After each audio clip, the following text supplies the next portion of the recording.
So recently I've been working a lot in pencil and paper. And I've also been working on a little manga or visual novel, how you want to call it. That's where all my pencil and paper work has been going to. It feels like an unexpected culmination of this ongoing process that I've been on to turn myself from a painter into an artist. At least the sort that I set out to be when I first began to paint. I just didn't know it might have been a manga that would contain all the parts of art that I wanted to do and practice. So welcome to Kafzakii Paints episode 11. Today I'm sharing what I sought out to achieve by drawing a manga. I would consider myself a decent painter, and you can check out my Instagram if you want to decide for yourself. But in my painting journey, I was always dissatisfied in two ways. Firstly, I couldn't illustrate and wring things out of my imagination fully. I could paint what I saw, and with some struggle I have made some illustrations I'm proud of. But I felt I wasn't making informed, creative decisions to enhance those works.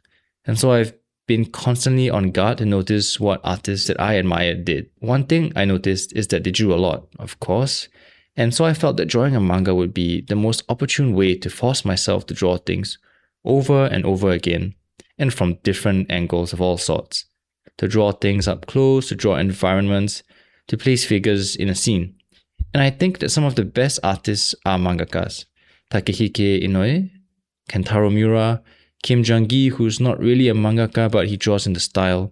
So I felt that a manga would help me overcome this first dissatisfaction I've had in my painting journey so far, through the sheer volume of panels I would have to complete. The second dissatisfaction that I had with my painting journey was that my paintings weren't telling the stories I had in my head. I was good and decent at capturing light, edges, color, and form, and I fully felt the weight of my stories in the process of painting. But I felt like the meaning was made clear only to myself, and not my audience, not my friends that are looking at the paintings. So I guess being an artist whereby the story is really important to the work, I guess a manga is the natural next step for me to take. But in some ways, I've been feeling really guilty about drawing this manga because it takes me away from painting. Painting took so many years of painstaking practice and sacrifice to get to just decent level that I'm at now. But I guess the truth is that perhaps I've realized that there is a better medium to translate what I have within me that pushes me to make art and to pick up painting in the first place. And I do hope and think that all that painting experience will somehow influence this very line and shade only medium, which is manga. To my earliest followers who followed me for painting, I apologize for not sharing much painting related things in a while. I have been focusing on pencil and paper and manga, but I want this vlog to be an honest and wholesome, comprehensive look at my journey in art. I also reflected and realized that although I love my 19th century oil painters like Sargent, Soroya,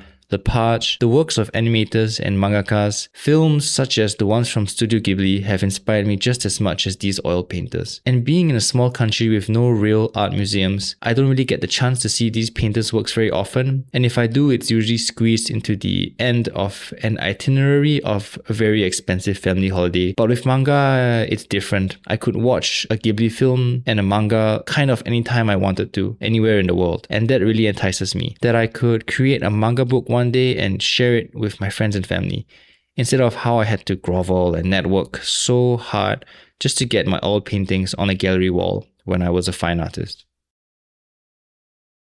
And these are the reasons why I started drawing manga last month and haven't really been painting much. I do hope to balance the two, but I'm excited to really see that if I push myself in drawing this manga, if it can really improve my connection to my imagination and improve, I guess, just my artistic output as a whole.